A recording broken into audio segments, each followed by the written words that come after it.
Voces que forman parte de la noticia. Nos acompaña a esta hora Roberto Aspiazu. Él es consultor corporativo, historiador y también periodista para analizar la situación actual que vive el país. Roberto, buenos días, bienvenido. Buenos días y a su orden. Roberto, ¿el país asiste a uno de los peores momentos de su historia?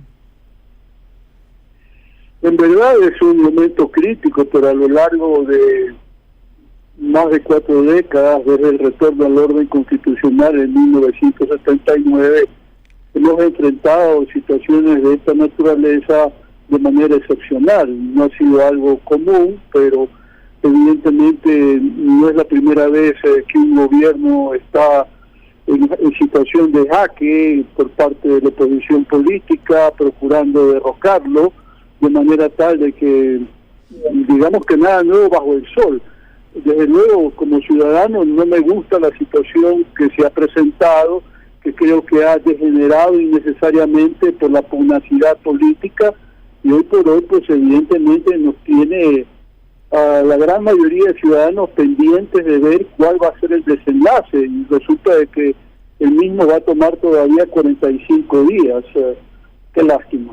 Ahora, no solamente, Roberto, asistimos a un tema de carácter político. Voy a tomar una frase del columnista de Diario El Universo, Fabián Corral, que dice: se caen las montañas, erupcionan los volcanes, los ríos inundan campos y también las ciudades, prospera la delincuencia, la inseguridad mata la confianza, el padre de familia teme por sus hijos, el vecino desconfía del vecino, las tragedias matan personas, todos son sobresaltos. Es correcto. Desgraciadamente, esta situación que estamos comentando, el pretendido juicio del presidente Guillermo Lasso, se da en un contexto harto complicado por el crimen organizado, por el sicariato, por los compatriotas que están migrando al exterior, por el tapón de Darién, por citar un lugar en particular en donde se produce una transición que pone en riesgo a muchas familias ecuatorianas.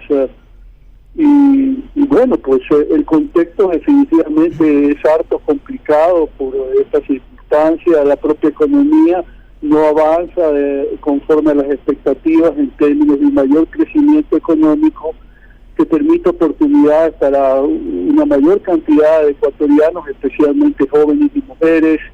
Y desde luego, pues el hecho mismo que el gobierno no está en un buen momento en términos de popularidad, que perdió la consulta popular de febrero pasado y que lo ha dejado expuesto naturalmente a esta arremetida de la posición política que quiere retomar el poder.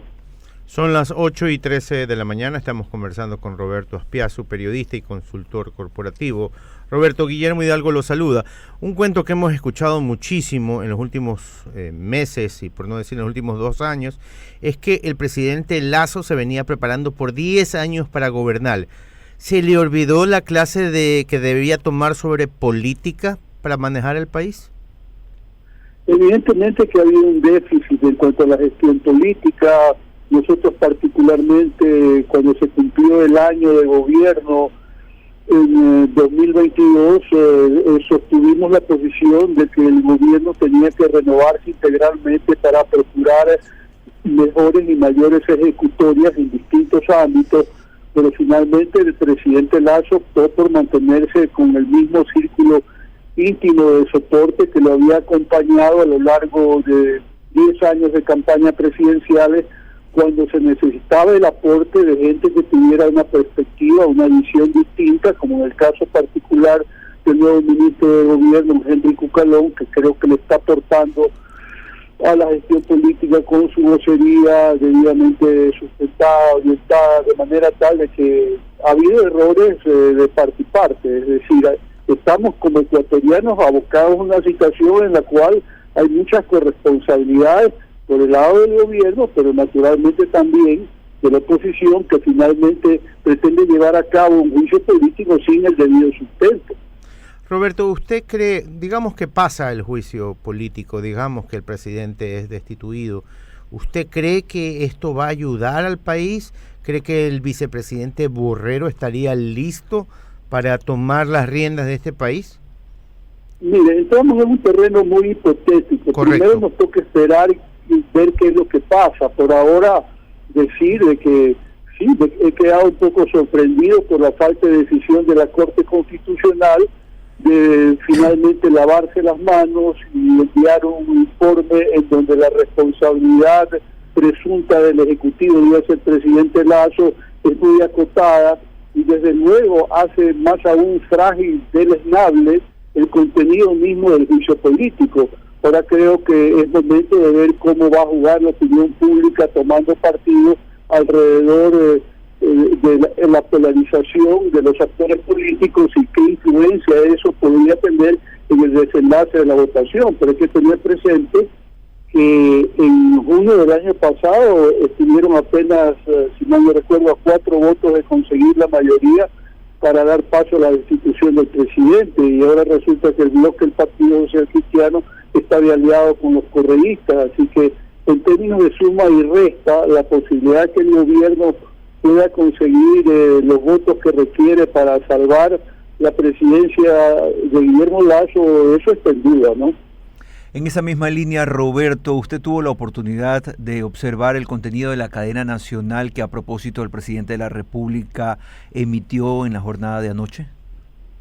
Sí, la vi y creo que en lo fundamental tiene razón. La acusación no tiene mayor sustento, esto de ampararse en un problema de un contrato en Flopec que fue suscrito en 2018 y renovado en 2020, es decir, en la anterior administración, sin informes de responsabilidad penal de Contraloría que los ha revisado, y ahora pretender de que como consecuencia de esta denuncia que se dio en enero pasado, el presidente Lasso tiene una responsabilidad de peculado bajo una figura bastante subjetiva, ¿no?, de comisión por omisión, de manera tal que a mí me parece que desde ese punto de vista al juicio le falta contundencia, y creo que en ese orden de ideas el presidente Lasso tiene toda la razón de salir a defender su buen nombre, su honra, la de su familia, y desde luego creo que es un acierto de parte de él encarar la situación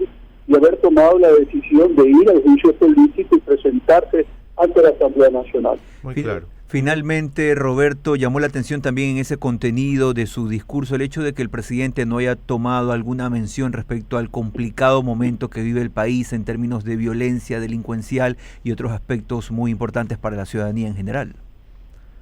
Bueno, pero yo creo que la cadena tuvo el objetivo específico de referirse al pretendido juicio político que se le está llevando a cabo bajo las circunstancias de que ya hubo un dictamen favorable de parte de la Corte Constitucional, aunque desde luego, y me permito repetir, acotado, que creo que le quita fuerza de modo propio a los argumentos originales de sustento, y digamos que había suficiente material sobre el particular como para que él derivara y procurara entrar en otro terreno en donde naturalmente hay mucho cuestionamiento de su gestión política. Muchísimas gracias, Roberto, por este tiempo otorgado a la audiencia de Radio City. Hemos conversado con Roberto Aspiazu, él es periodista, consultor corporativo y también historiador, dando un repaso a la situación actual del país, sobre todo en materia política y sus implicaciones en otros aspectos importantes para la ciudadanía. Son las 8 de la mañana y 19 minutos.